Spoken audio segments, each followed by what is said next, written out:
이 아침에 우리에게 주시는 하나님의 말씀은 잠언 31장 1절에서 9절까지 말씀입니다. 잠언 31장 1절에서 9절까지 말씀입니다. 제가 읽기 시작합니다. 르무엘 왕이 말씀한 바 곧 그의 어머니가 그를 훈계한 잠언이라.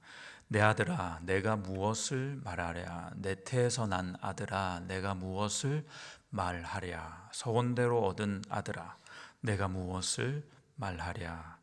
내 힘을 여자들에게 쓰지 말며 왕들을 멸망시키는 일을 행하지 말지어다. 르무엘아, 포도주를 마시는 것이 왕들에게 마땅하지 아니하고 왕들에게 마땅하지 아니하며 독주를 찾는 것이 주권자들에게 마땅하지 않도다. 술을 마시다가 법을 잊어버리고 모든 곤고한 자들의 송사를 굽게 할까 두려우니라. 독주는 죽게 된 자에게, 포도주는 마음에 근심하는 자에게 줄지어다. 그는 마시고 자기의 빈궁한 것을 잊어버리겠고 다시 자기의 고통을 기억하지 아니하리라.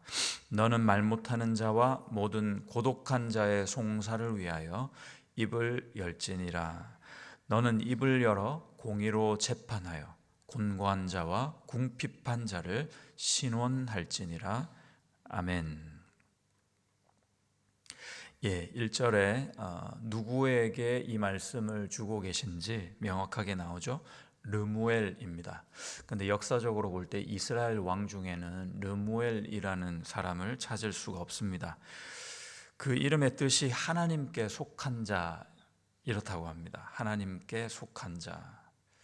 그것을 생각하고 또 오늘 말씀처럼 그의 어머니 되신 분이 신앙과 사랑으로 아들을 훈육하고 또 아들에게 그 소망과 또 부탁을 그런 말을 남겼다는 점을 볼 때 이 아들을 위한 어떤 애칭이 그 이름이 아니었는가 추측되고 있습니다.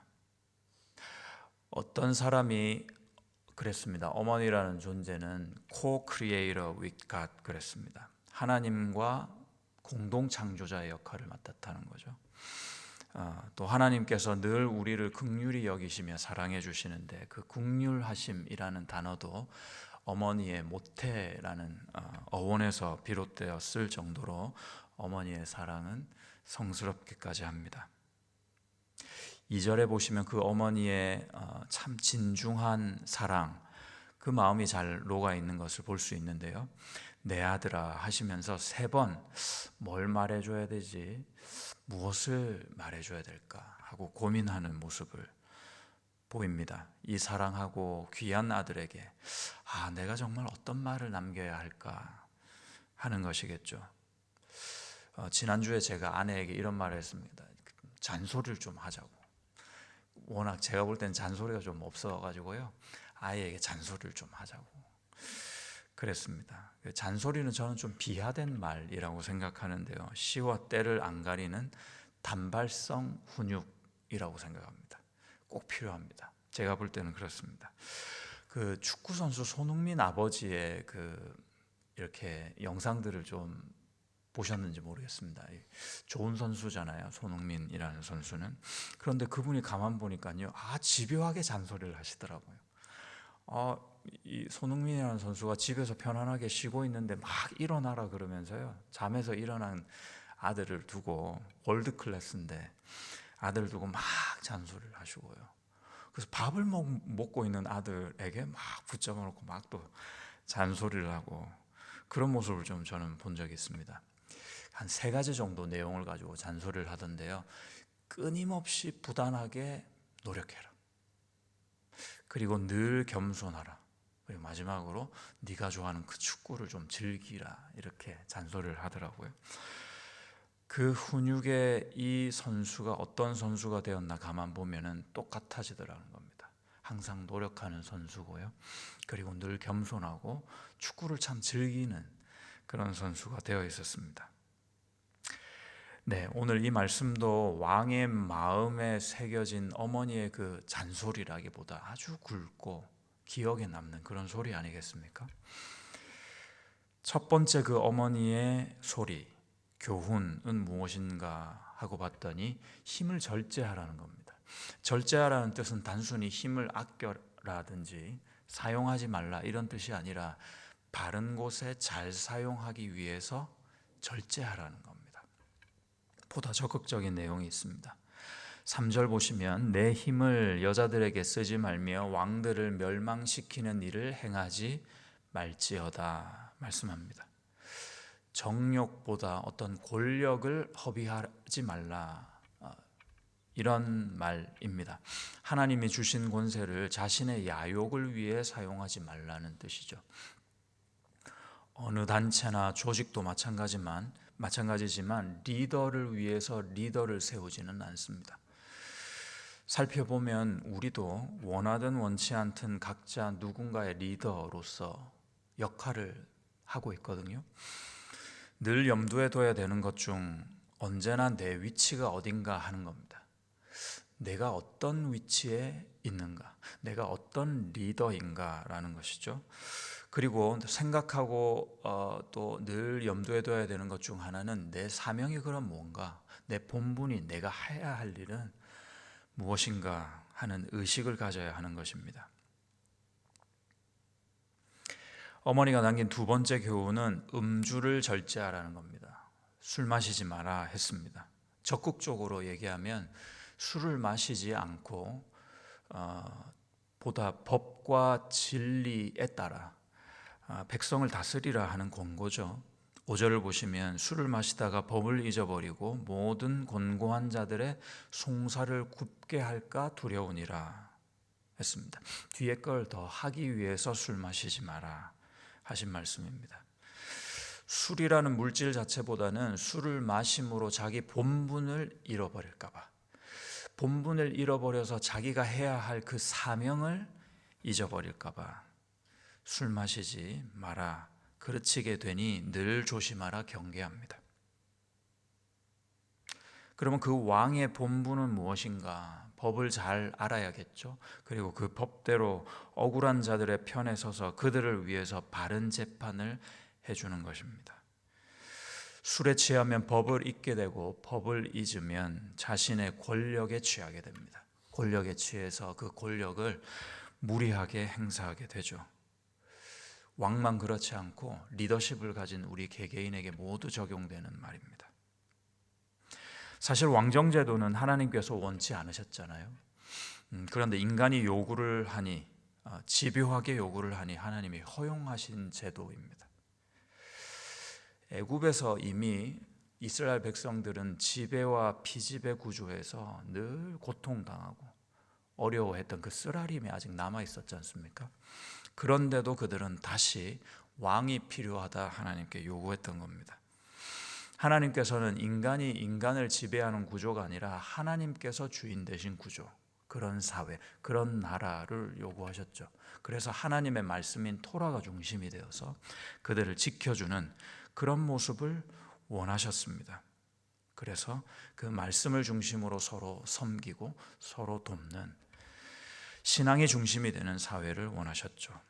그럼에도 하나님이 허용하시고 우리에게 꼭 왕 또는 리더십이 존재해야 된다면 그 이유는 무엇일까?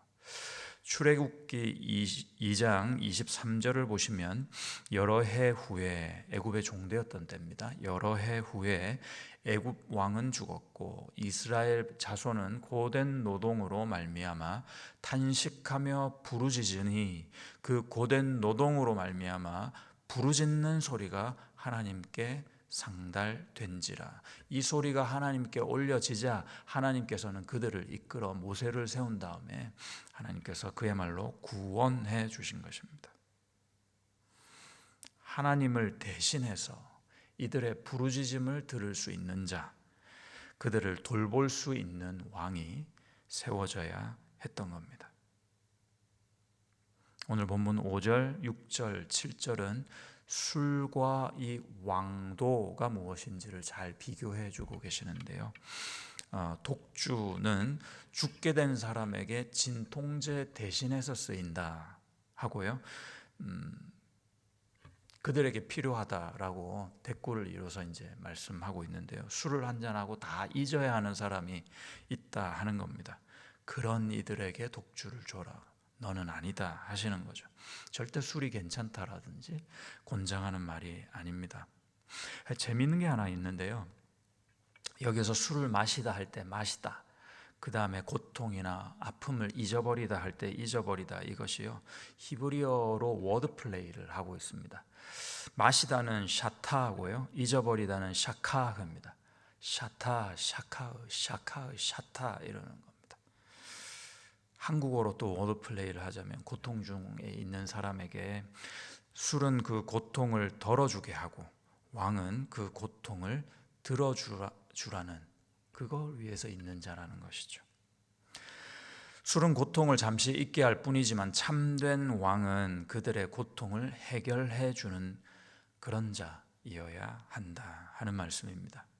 어떻게 그럴 수 있나?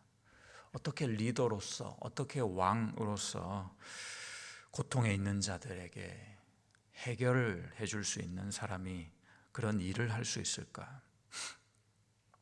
9절입니다. 너는 입을 열어 공의로 재판하여 공고한 자와 궁핍한 자를 신원할지니라.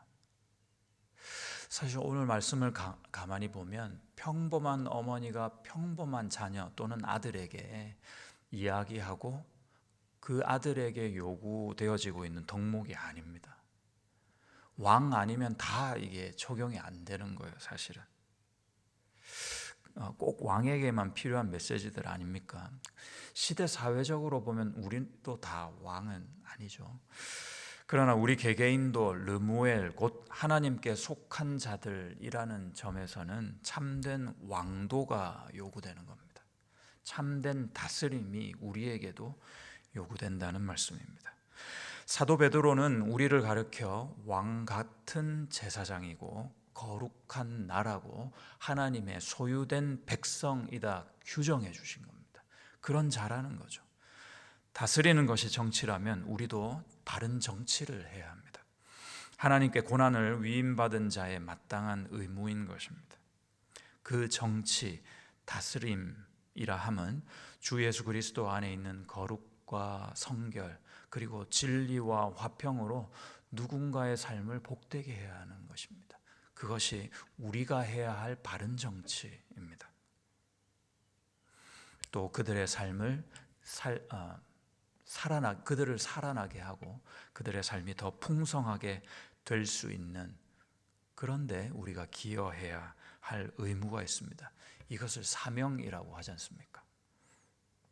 남녀노소 지위 고하를 막론하고 우리는 모두 사명자입니다. 저는 집안일만 하는데요. 아닙니다. 우리는 사명자입니다. 무슨 일을 하든 그 안에 의미가 있고 그 의미를 발견하고 우리가 믿음으로 하나님께 드리듯 나와 가정과 또 누군가를 섬길 수 있다면 나는 사명자가 분명합니다.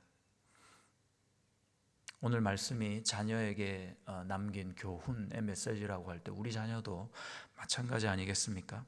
내 자식이 막연하게 남들보다 잘 되고 이 세상 경쟁에서 이겨내며 귀한 존재로 자라는 것은 좋은 어머니가 가르칠 만한 그런 훈육으로는 많이 부족한 내용입니다. 하나님의 질서와 공의, 진리를 잘 배우고 그 이후에 그 안에서 함께 더불어 사는 좋은 사회를 만드는데 내 자녀가 기여하고 더 나아가 영원한 생명을 누군가에게 나눌 수 있는 사람으로 자라게 해야 합니다. 우리 자녀들도 사명자들입니다. 그 사명자들임을 알게 하고 사명자들로 바르게 자라게 하는 의무가 또 다른 사명자인 부모에게 있는 겁니다. 어둠이 덮인 이 세상에서는 더더욱 그렇습니다. 사람들의 눈이 진리를 향해 가리워진 이때보다 더 절실할 그런 때는 없었습니다. 내가 속한 모든 곳에서 우리 주 예수 안에 있는 빛을 힘있게 비추어 가야 하는 사명이 우리에게 있습니다. 이사야서 60장 1절에서 3절까지 말씀을 보시면 일어나라 빛을 발하라 이는 너의 빛이 이르렀고 여호와의 영광이 내 위에 임하였음이니라. 보라, 어둠이 땅을 덮을 것이며 캄캄함이 만민을 가리려니와 오직 여호와께서 내 위에 임하실 것이며 그의 영광이 내 위에 나타나리니 나라들은 너의 빛으로 왕들은 비치는 너의 광명으로 나아오리라.